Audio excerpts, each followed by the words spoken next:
Good afternoon, welcome to the vlog for today, Thursday the 8th of January. Hope everybody's well. Very gloomy, miserable, foggy day today down here in the south, but there we go. First of all, just some thank you for some comments, messages regarding my video yesterday and about the HMRC and possible changes that might affect the courier industry. I think generally everybody agrees it is coming and it would be a step in the right direction. So we'll look forward and see what happens in the future. Want to say thank you for Driven by Phil, I think was the name. Apologies if I got that slightly wrong. Sent me a message just to correct me. Yes, of course, our wonderful mayor in London, Sadiq Khan, has put up the congestion charge to £18 from £15. I'd forgotten about that completely, to be honest. And when I was quoting jobs yesterday, I was doing myself out of £3. So thank you, Driven by Phil. Thank you very much. The other thing I was just going to mention, I saw yesterday a post went up. I think on LinkedIn. I saw it. HBC Logistics, which I think if you're based down in the south, predominantly, you may well have done some work for them. A good firm. Do quite a bit of work for them. Also got their own app that I will look at occasionally. Nice people in the office. Seem very fair with their pricing. They've been bought out, and they've been bought out by DX, the parcel company. No actual details of perhaps what money was involved, or more importantly how that's going to manifest itself, whether HBC Logistics will stay as a standalone company or whether they will be merged into DX. Obviously HBC do their own fulfilment. It's quite often we see the jobs come up from Biggleswade there. The man who will know more is undoubtedly Pete, the HX truck driver, ex-Pete the courier. I know he does a lot of work for HBC, and I think he's also good friends with the owners. So maybe Pete will be able to update some more either in his own vlog or during his Q&A session on Sunday. I think it's certainly something in the haulage industry that's been huge over the last 5, 6, 7 years. Small independent firms being bought up by the big boys, traditionally Stobart, who became Kalina, Great Bear, and a few other bits and pieces. They were going around snapping up family firms, partly to take some more work and partly to snap up good drivers, good people, and because what it does, it changes the market, doesn't it? The bigger boys, if you've got one truck and you've got your operating costs are whatever, if you've got 250 trucks, your operating costs are a lot less because that operating cost is shared out over 250 trucks. So again, is it something that might start appearing more in the courier industry? Will those small family firms, the small companies that maybe have anything from 5 to 10 to 15 vans, get bought by the bigger boys? We will see. Interesting stuff. Right, on to today. I'm okay today. Won a job yesterday afternoon. Came out on the feed about 4:30, I think. And it was from Colchester for this morning, 8 o'clock collection. Large van job going to Banbury in Oxfordshire.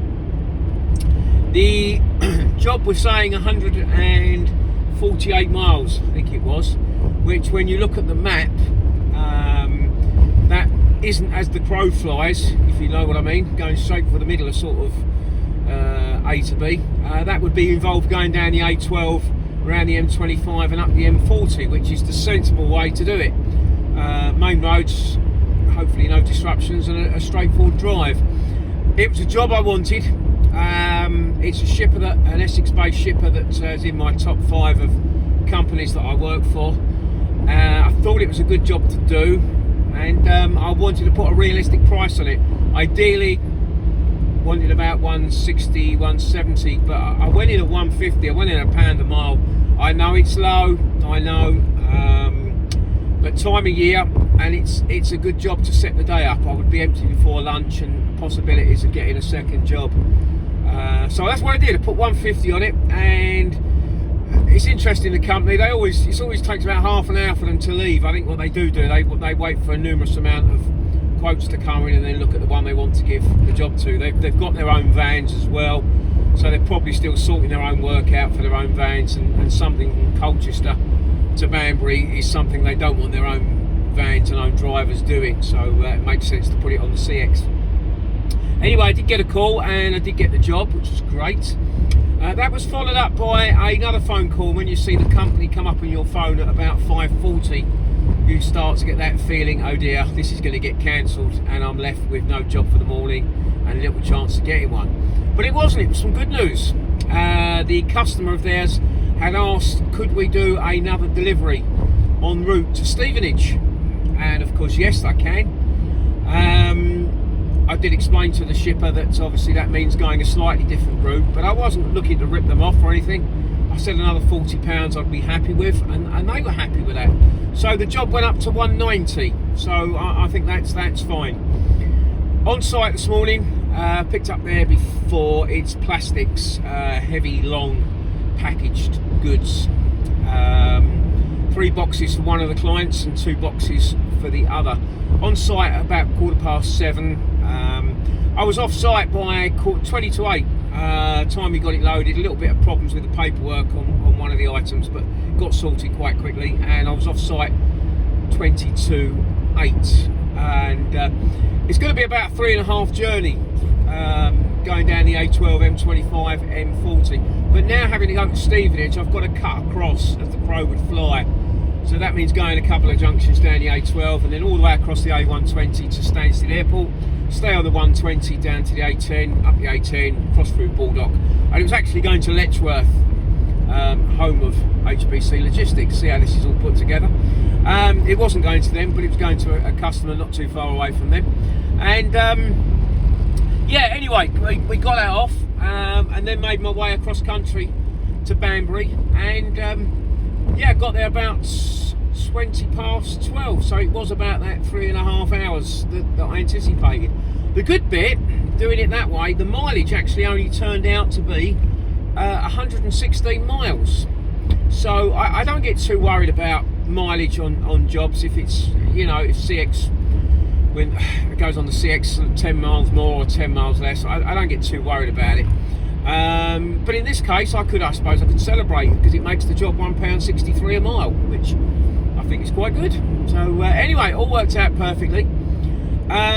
So it was empty about 20 past 12, it's 20 to 12, I think. Anyway, it doesn't matter. Had a break for about half an hour, had some lunch, a cup of coffee, took my own flask today. I had no expectation from there. I really didn't expect to get anything. I almost wasn't looking. I had a decision to make. I could go back the way I came, perhaps make my way up through north of Milton Keynes towards Northampton, Bedford, where there's probably a better chance of finding jobs, but also there's going to be a lot of vans around, and I'm not really into doing jobs for 50 miles that are going to get £30-35 for. The other way to go was, as I quoted, going back down the M40. I literally was right by the M40, M25 and M11, and that's what I've done. I'm filming this on the M25. It sort of gives me, I think, a better chance of jobs. I've got to come down, I came down past Oxford, High Wycombe. I'm just coming round now towards Watford. That's not a bad area. St Albans, Enfield, and then I'll go up the M11 Harlow to Stansted Airport, and then go back on the 120 through Braintree towards Colchester. There's always a chance of picking something up that's going to North Essex, Suffolk. I don't see me going back into London at this time of day, or doing these little piddly jobs. There was quite a few jobs from the Oxford area that, funny enough, were going down to the west part of the country, Cornwall, Devon, a couple into Wales. Obviously, as couriers, we've got to keep an eye on the weather forecast, and it's been well spoken about that the forecast is not good for tonight and tomorrow, especially in the west side of the country, which is probably why there's quite a few jobs there. Anyway, they're no interest to me, so they were left alone. So I'm tootling my way around. I don't expect to get anything. I really don't. If I do, great. But, no disaster. One job today, £190. That's met my target for the day. Yes, I think that's about it. I hope you had a decent, successful day yourself, and it's picked up a little bit for you. We'll go again tomorrow. It's going to only be a half day, 3/4 day tomorrow. I've got my annual trip to the dentist, which I've scheduled for tomorrow afternoon. Get that done on a Friday afternoon in January, when I expect it to be quiet. But anyway, thanks for watching. Thank you for all the subscribers and messages, etc. It's very much appreciated. I hope you do find some of this some use. As I always say, that the main purpose of this is I'm very, very honest about what I do and what I get, and it's for you to sort of see as a marker how you're doing. Are you getting more than me, which is great? Are you getting less than me? If so, what am I doing? Maybe not necessarily wrong, but what could I do different? And it's just an honest approach. I'm obviously blocked, or he's completely disappeared as Tommy Courier Services, so no doubt if he is still working, he's earning his £700 a day, taking a box of matches from London up to Leeds and then across to Wrexham and back down to London. But anyway, he's either blocked me or he doesn't work anymore. I know he's disappeared off the CX, so perhaps he has disappeared altogether. Anyway, take care, and we'll talk tomorrow. All the best now. Cheers, Paul.